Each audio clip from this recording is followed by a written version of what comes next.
સાબરકાંઠામાં હાલ આપણા ત્યાં સસ્પેક્ટેડ ચાંદીપુરા વાયરસના 2 કેસ છે અને એમાં એક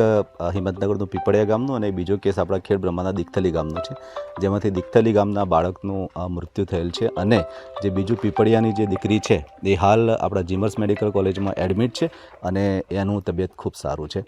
આ દરેક બાળકના સેમ્પલ લેવામાં આવ્યા છે અને સેમ્પલ આપણે વાયરોલોજી લેબોરેટરી NIV પુણેમાં મોકલી આપેલ છે અને આ સેમ્પલનું રિઝલ્ટ 4-5 દિવસમાં આવી જશે આપણા જોડે. એમાં જો હોય તો 100% જ હોય, 30% ને 40% આમાં નથી હોતું. જો આવશે રિઝલ્ટ, ઘણી વખત એવું થાય કે બ્લડમાં ન હોય પણ એનું જે આપણે RT-PCR ટેસ્ટ જે કોરોનામાં કરતા હતા એવો જ ટેસ્ટ આમાં પણ કરવામાં આવે છે અને એમાં પોઝિટિવ આવે એટલે કન્ફર્મેટરી ટેસ્ટ જ હોય છે. સર્વેલન્સની કામગીરી અત્યારે હાલ આપણે 2 તાલુકાના 2 ગામોમાં કરી રહ્યા છે અને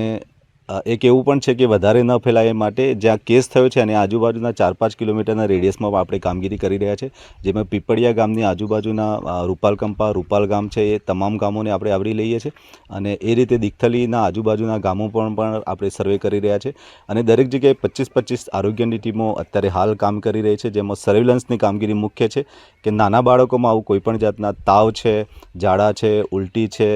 ખેંચની તકલીફ હોય કે માથાનો દુખાવો થતો હોય તેવા બાળકોને આઈડેન્ટિફાઈ કરી અને માતા પિતાને સમજાવી અને જીમર્સ મેડિકલ કોલેજમાં આપણે એમને દાખલ કરવાનો પ્રયત્ન કરી રહ્યા છીએ. આ સાથે મચ્છર વિરોધી પ્રવૃત્તિઓ પણ કરવામાં આવે છે અને જેનાથી ફેલાય છે સેન્ડ ફ્લાય કરીને જે માખી આવે છે એ જનરલી કાચા મકાનોના તિરાડોમાં, હોલમાં ને એ બધામાં રહેતી હોય છે અને જ્યાં